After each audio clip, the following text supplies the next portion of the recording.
하나님 말씀 창세기 9장 1절에서 17절 말씀 우리 한 절씩 교독하겠습니다. 하나님이 노아와 그 아들들에게 복을 주시며 그들에게 이르시되 생육하고 번성하여 땅에 충만하라.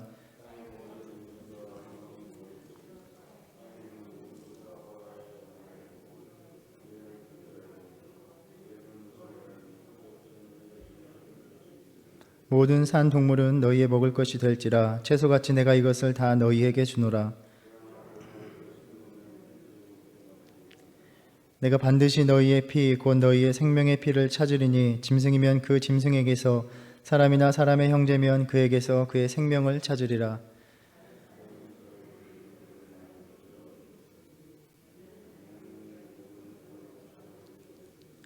너희는 생육하고 번성하며 땅에 가득하여 그 중에서 번성하라 하셨더라. 내가 내 언약을 너희와 너희 후손과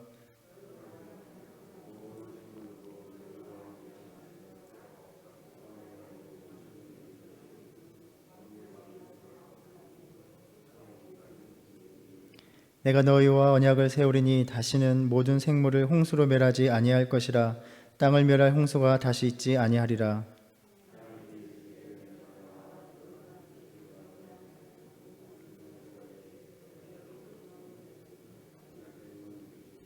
내가 내 무지개를 구름 속에 두었나니 이것이 나와 세상 사이의 언약의 증거니라.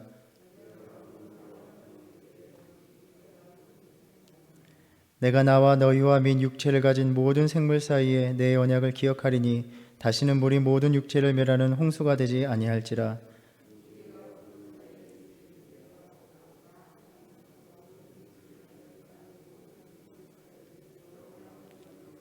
함께 읽겠습니다. 하나님이 노아에게 또 이르시되 내가 나와 땅에 있는 모든 생물 사이에 세운 언약의 증거가 이것이라 하셨더라. 아멘. 방주에서 나왔던 노아의 첫 행동은 하나님께서 구원해 주심에 대해서 감사를 드리는 제사였습니다. 하나님은 이 한 사람의 순종을 통하여 생명을 보존할 기회를 온 피조 세계에 주셨고 또 이 한 사람의 감사를 통하여 이전처럼 다시는 홍수로 심판하지 않겠다는 그러한 약속을 주셨습니다. 이 노아의 홍수의 이야기를 통해서 하나님께서 우리 인류를 어떻게 구원해 주시는가를 우리가 엿볼 수 있습니다. 인류 가운데 특정한 사람을 부르심으로써 하나님의 구원의 계획을 이루어 가신다라는 것입니다. 계속해서 우리가 성경을 읽어보면 아브라함을 부르셨고 또 모세를 부르셨고 그렇게 하나님의 백성을 이루시고 택하신 하나님의 백성을 통하여 온 인류가 구원을 받게 하는 구원의 통로가 되게 하셨습니다. 이러한 구원 계획의 궁극적인 단계에서 또 한 사람을 부르셔서 죄와 죄의 결과들을 극복하게 하셨습니다. 사도 바울은 로마서 5장에서 이 하나님의 구원 방식에 대해서 이렇게 서술합니다. 18절에서 그런즉 한 범죄로 많은 사람이 정죄에 이른 것 같이 한 의로운 행위로 말미암아 많은 사람이 의롭다 하심을 받아 생명에 이르렀느니라 라고 말씀합니다. 이렇게 하나님의 구원은 늘 사람을 부르심과 함께 시작됩니다. 그리고 그 부르심은 은혜라는 형태로 다가옵니다. 우리가 노아가 어떠한 상황이었을 때에 하나님께 부르심을 받았는가 계속해서 나누었습니다.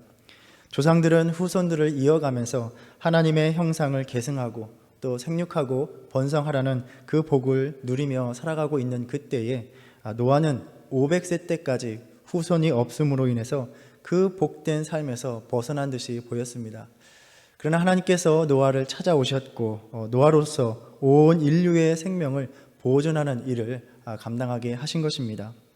노아에게는 말할 수 없는 은혜였습니다. 그리고 노아는 그 은혜에 순종으로 응답하였습니다. 하나님께서는 이렇게 순종하는 이들을 통해서 하나님의 구원을 이루어 가십니다. 하나님께서 우리에게 은혜를 베푸실 때에 하나님은 우리가 받은 그 은혜를 나누고 확장시키고 퍼져나가게 하시기를 원하고 계십니다. 그리고 그것을 위해서 하나님께서는 또 우리를 부르시는 것입니다. 노아는 그렇게 순종으로 방주를 만들고 주님의 그 구원 계획에 동참했습니다. 하나님은 이제 홍수 후에 유일하게 남은 인류, 노아와 가족들, 태초에 아담과 하와의 자리에 있었던 그 자리를 차지하게 된 노아와 가족들에게 창조 때에 하셨던 그 복을 말씀해 주십니다. 1절과 7절에서 생육하고 번성하라 라고 말씀하십니다. 이제 노아와 그 가족들에게 주시는 말씀은 온 인류에 전하시는 하나님의 복된 말씀이고 이것이 다시 선포되고 있습니다.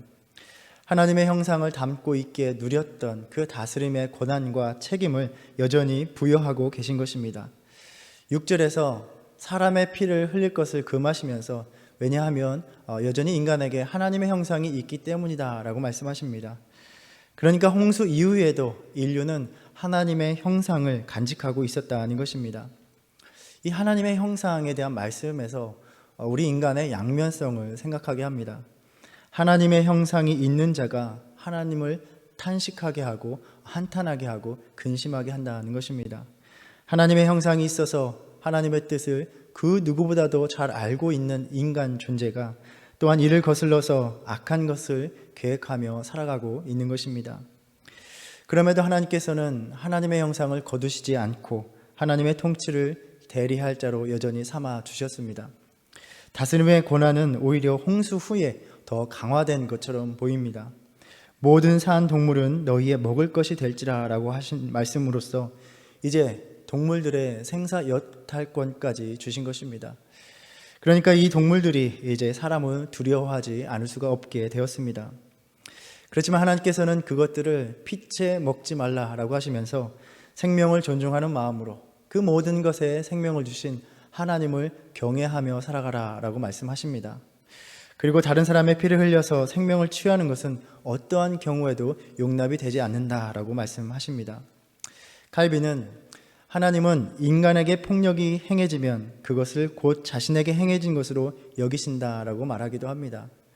언급했던 6절에서 인간에 하나님의 형상이 있다라고 말씀하시면서 인간의 궁극적인 가치를 여전히 인정해 주시면서 부분적으로 자신과 동일시하고 계십니다. 이것이 오늘 또 하나님께서 우리를 바라보시는 시선이고 마음입니다. 세상적인 가치 기준에 따라 판단받는 존재로서가 아니라 하나님께서 자신의 형상을 담아주신 귀한 존재로 여겨주시는 것입니다. 저와 여러분은 우리가 살아가고 있는 지금 이 세상의 가치 기준과 상관없이 우리를 만드신 하나님 앞에서 지극히 귀하고 소중한 존재입니다. 예수님께서도 이 하나님의 마음 이것을 확인해 주셨습니다. 너희에게는 심지어 머리털까지도 다 세신 바 되었나니 두려워하지 말라. 너희는 많은 참새보다 더 귀하니라. 오늘을 살아가면서 세상의 시선, 그 판단에 낙심하지 말고 하나님의 마음속에서 위로를 얻고 또 그 마음으로 서로를 존중하며 살아가는 저와 여러분 되기를 바랍니다. 하나님께서는 이제 노아와 그 가족들에게 오셔서 언약을 세워주십니다. 이는 곧 그들의 후손이 되는 앞으로의 모든 인류를 포함시키는 언약입니다. 언약이라 함은 대등한 상대가 조건을 통하여 서로에게 의무를 지우는 행위입니다. 그런데 지금 노아와 맺으시는 하나님의 언약은 오직 하나님 한 분만이 주체가 되시는 언약입니다. 이것은 이 언약이 그들과 함께한 그 방주 안에 있던 모든 생명들, 모든 짐승과 언약을 세운다는 말씀에서 더 분명해집니다. 이 짐승들이 하나님의 언약을 지킬 그러한 능력이 있을 리가 만무합니다. 하나님께서 그 언약을 지켜주시겠다는 것입니다. 사실 이것은 인간도 마찬가지입니다. 인간이 하나님과의 언약을 성실히 지킬 수 있을 것인가 라고 물을 때에 우리가 성경의 이야기를 통하여 또 우리 인류의 역사를 통하여 볼 때 그렇다라고 답할 수 없음을 너무나 잘 알고 있습니다. 그러니까 이 하나님께서 맺어주시는 언약은 오직 하나님이 인간을 위하여 우리를 위하여 스스로에게 하시는 약속과도 같은 것입니다. 그 언약의 내용이 11절에 담겨 있습니다. 내가 너희와 언약을 세우리니 다시는 모든 생물을 홍수로 멸하지 아니할 것이라. 땅을 멸할 홍수가 다시 있지 아니하리라. 하나님께서 홍수로 세상을 심판하셨습니다. 그런데 이제는 다시는 그렇게 홍수로 심판하지 않겠다라고 말씀하십니다. 구약학자 브루거만은 이렇게 다시는 하지 않겠다라는 하나님의 말씀에 주목합니다. 우리는 보통 신실하다라는 말을 들으면 보통 일관성이 있다라고 여기는 경향이 있습니다. 그래서 하나님께서 우리에게 행하시는 모든 좋은 것들 변함없이 사랑하시고 변함없이 은혜를 베푸시는 것으로 생각을 합니다. 하나님께서 똑같이 행동하시는 것을 신실하다라고 여기는 경향이 있습니다. 그런데 이 말씀을 보면 하나님의 신실하심은 그분의 일관성을 이야기하는 것이 아니라는 점을 우리는 생각해 볼 수 있습니다. 행동이 변함없으신 것을 신실하다라고 말하지 않는다는 것입니다. 하나님이 죄악된 세상을 홍수로 심판하셨다면, 또다시 세상이 죄악으로 덮인다면 똑같이 홍수로 심판하셔야 하나님께서 일관성이 있으신 것입니다. 하나님께서 죄를 용납하시지 않겠다 말씀하셨다면 우리가 죄를 지을 때에, 불순종하고 거역할 때에 심판을 행하셔야만 그것이 신실한 것이 되는 것입니다. 그런데 하나님께서 자꾸 그 마음을 바꾸시고 그 행동을 바꾸십니다. 하나님이 신실하시다는 말씀은 그분의 자녀들을 사랑과 은혜로 대하시기 위해서 끊임없이 수없이 자기 스스로를 변화시키고 바꾸시는 과정임을 우리는 보게 됩니다. 홍수 심판을 통하여 변화된 것은 인간이 아니라 바로 하나님 자신이었다, 이렇게 말하기도 합니다. 이러한 관점에서 하나님의 은혜를 제대로 깨닫는 것은 이러한 하나님의 변화를 제대로 읽어내는 것이라 할 수도 있습니다. 즉, 하나님과 우리 인간의 관계는 인과응보, 또 죄와 벌이라는 그러한 구조적인 관계에 얽매여 있는 것이 아니라 끊임없이 자신을 바꾸시는, 끊임없이 자신의 마음과 결단, 행동을 변화시키시는 하나님의 은총에 묶여 있다는 것입니다. 사실 우리가 성경의 이야기들을 들여다보면 끊임없이 우리 인간들은 하나님의 변화, 하나님께서 자신을 바꾸실 것을 요구하고 있는 것을 볼 수 있습니다. 이스라엘 백성들이 금송아지 우상을 만들고 하나님 앞에 죄를 지었습니다. 그런데 우리는 성경의 이야기를 읽어보면 분명 모세가 하나님의 율법의 돌판을 받으러 그 시내산에 오르기 전에 하나님과 이스라엘 백성은 언약을 맺었습니다. 24장 3절에 보면 모세가 와서 여호와의 모든 말씀과 그의 모든 율례를 백성에게 전하매 그들이 한 소리로 응답하여 이르되 여호와께서 말씀하신 모든 것을 우리가 준행하리이다 라고 전하고 있습니다. 그들은 언약을 맺었습니다. 8절에서 모세가 피를 가지고 백성에게 뿌리며 이는 너희와 세우신 언약의 피다 라고 말합니다. 그 언약을 세우고 철저하게 서로 약속을 하고 모세와 여호수아는 돌판을 받으러 산에 올라갑니다. 그런데 이 언약이 곧바로 그들이 금송아지 우상을 만들어 섬김으로써 깨어져 버렸습니다. 하나님의 신실하심이 일관성을 나타낸다면 하나님은 이스라엘 백성들을 다 진멸하셔야 합니다. 32장 10절에서 모세에게 말씀하셨습니다. 내가 그들을 진멸하고 너를 큰 나라가 되게 하리라. 그러자 모세는 하나님 앞에서 주의 맹렬한 노를 그치시고 그 뜻을 돌이키사 주의 백성에게 화를 내지 마옵소서라고 간청합니다. 하나님, 주님이 바꿔주십시오라고 간청합니다. 그러자 여호와께서 뜻을 돌이키사 말씀하신 화를 그 백성에게 내리지 아니하시니라라고 전하십니다. 자신의 뜻을 바꾸신 하나님의 결심 때문에 이스라엘 백성들은 살게 되었습니다. 또 우리는 이러한 하나님의 변화를 겟세마네 동산의 기도에서도 보게 됩니다.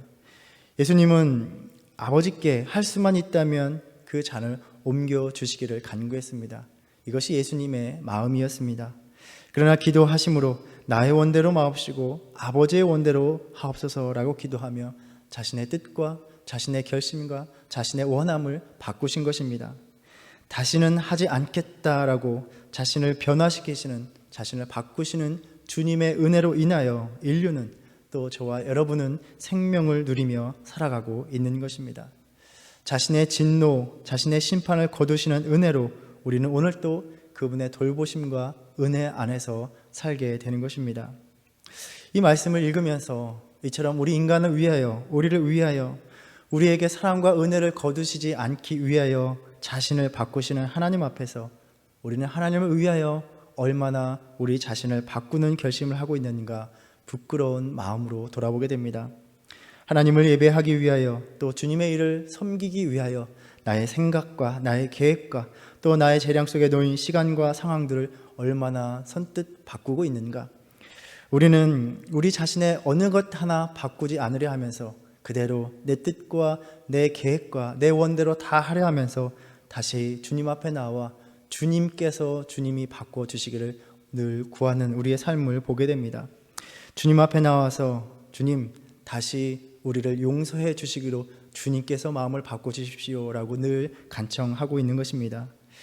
주님이 우리를 위해서 늘 자신을 바꾸시는 것처럼 우리도 주님을 위해서라면 할 수 있는 대로 우리 자신과 우리의 삶을 바꾸는 저와 여러분 되기를 바랍니다.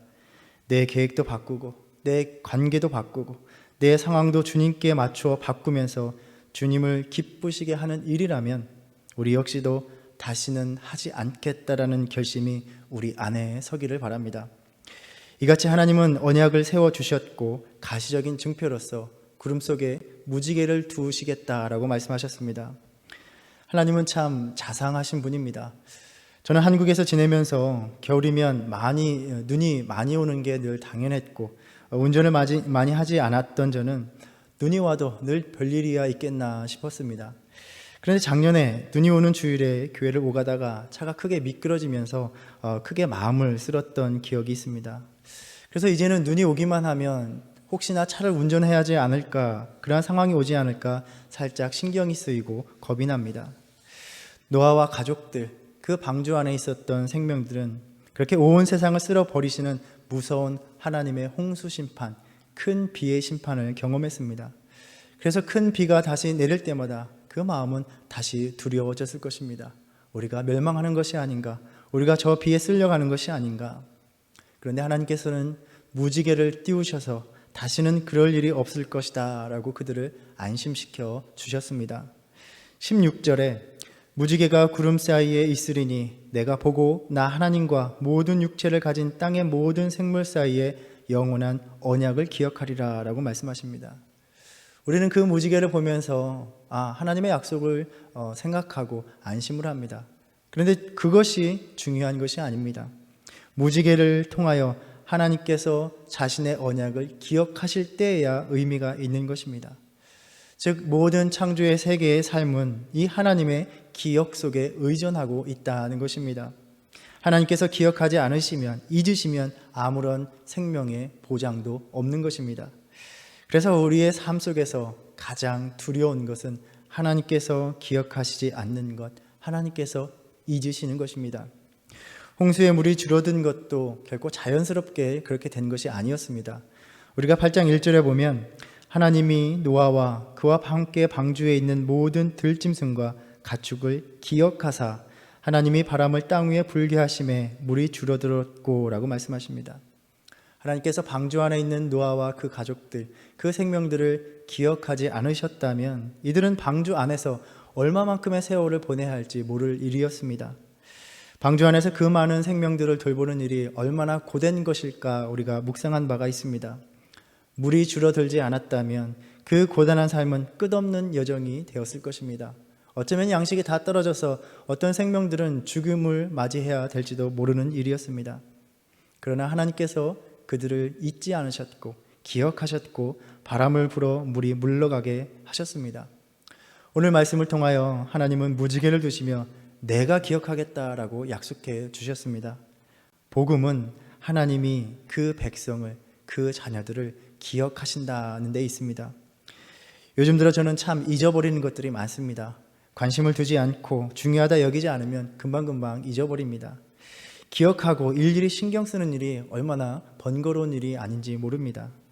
그런데 하나님께서는 그 자녀들의 생명이 안전한지, 고통 중에 있지는 않은지, 무엇이 필요한지 오늘 또 기억해 주시겠다고, 잊지 않겠다고 약속해 주시는 것입니다. 이 아침 우리에게 주시는 말씀입니다. 너를 잊지 않고 내가 기억하고 있다. 이사야 49장 14절에서 말씀하십니다. 오직 시온이 이르기를 여호와께서 나를 버리시며 주께서 나를 잊으셨다 하였거니와 여인이 어찌 그 젖 먹는 자식을 잊겠으며 자기 태에서 난 아들을 긍휼히 여기지 않겠느냐. 그들은 혹시 잊을지라도 나는 너를 잊지 아니할 것이라. 이 무지개 이야기를 통하여 우리에게 말씀하십니다.